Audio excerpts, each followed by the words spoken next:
Assalamualaikum warahmatullahi wabarakatuh. Terima kasih Pak Rizal, saya diundang di sini. Saya ingin menyampaikan sebetulnya mungkin 9 tahun yang lalu ya, kesalahan bangsa kita yang paling besar ini adalah kita mengangkat pemimpin kita, presiden kita, orang yang tidak jelas ijazahnya. Saya terbuka saja bilang ini tidak jelas ijazahnya. Jadi ini sekarang kita menanggung akibatnya. Ya. Karena apa?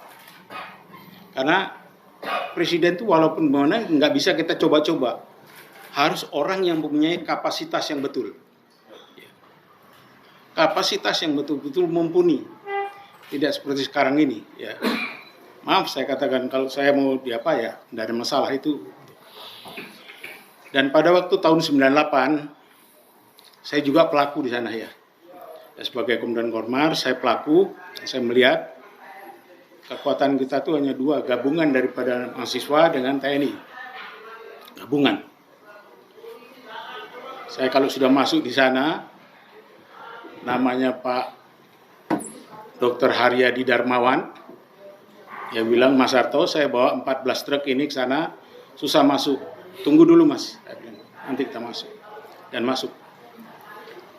Dan pada waktu itu kalau menurut saya negara kita bukan tidak dalam keadaan baik-baik saja, enggak. Keadaan negara kita masih bagus. Bagus. KKN ya tidak seperti ini juga. Ini saya kira dengan adanya undang-undang akan dirubah apa segala macam, ini kan untuk lebih memperdalam KKN itu. Zaman dulu ya ada, KKN ada.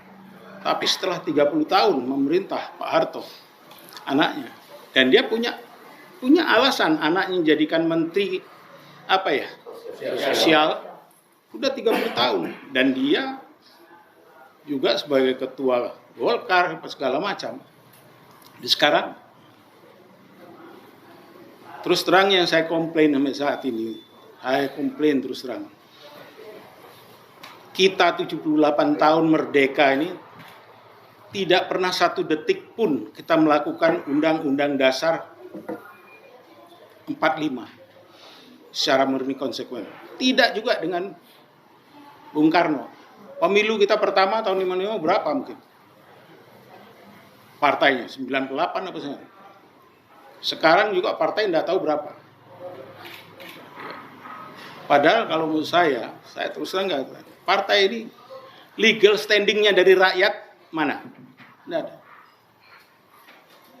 Legal standingnya hanya ada dari mereka kaya, mereka tajir, mereka bisa membangun partai, masuk, bayari semua, ya, bayari semua yang milih. Dan sekarang kalau mau membuat lagi presiden, saya yakin hanya dua itu yang bisa jadi. Mungkin Anies yang mumpuni itu mungkin tidak jadi. Kenapa? Kita hanya perlu, seorang presiden hanya perlu sekitar 70 mungkin, 70 juta bisa jadi. Kalikan 100 ribu, berapa? 7 triliun, apa tuh? 70 triliun. Sudah tertutup oleh korupsi yang mereka lakukan itu. Tertutup semua. Yang lain tidak bisa bernafas. Jadi kalau menurut saya untuk perubahan ini tidak mungkin kita ikuti gendang mereka. Ikuti dengan aturan mereka. Semua sudah diatur oleh mereka. Dana diatur oleh mereka. Kita lihat korupsi 349 triliun. Terbuka? No. Korupsi lain-lainnya. Food estate 18 triliun kemana? Terus Bukit Algoritma 18 triliun kemana? Semua itu hanya untuk persiapan pemilu. Jadi kalau orang mau maju jadi presiden, jangan ngomong kalau tidak ada uang. Tapi kalau punya 70 triliun, yes, bisa langsung. Inilah demokrasi kita. Karena demokrasi kita tidak berangkat dari rakyat. Demos kratos. Kekuasaan di tangan rakyat. Sekarang tidak.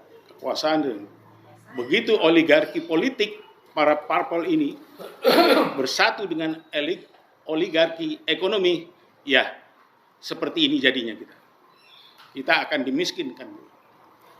Ya, kita akan dimiskinkan, dan maaf kata, kalau kita tidak bisa mencegah apa yang diperbuat oleh presiden kita, perjanjian dengan Cina, saya yakin nggak sampai tahun 2030 kita sudah bagian daripada Cina.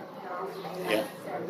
Jadi tinggal kita sekarang, ya, mau apa tidak. Kalau kita ikut dengan jalan gendang mereka semua, tidak akan bisa mungkin. Yang perlu sekarang kita lihat, ayo kita sama-sama mau seperti apa? People power.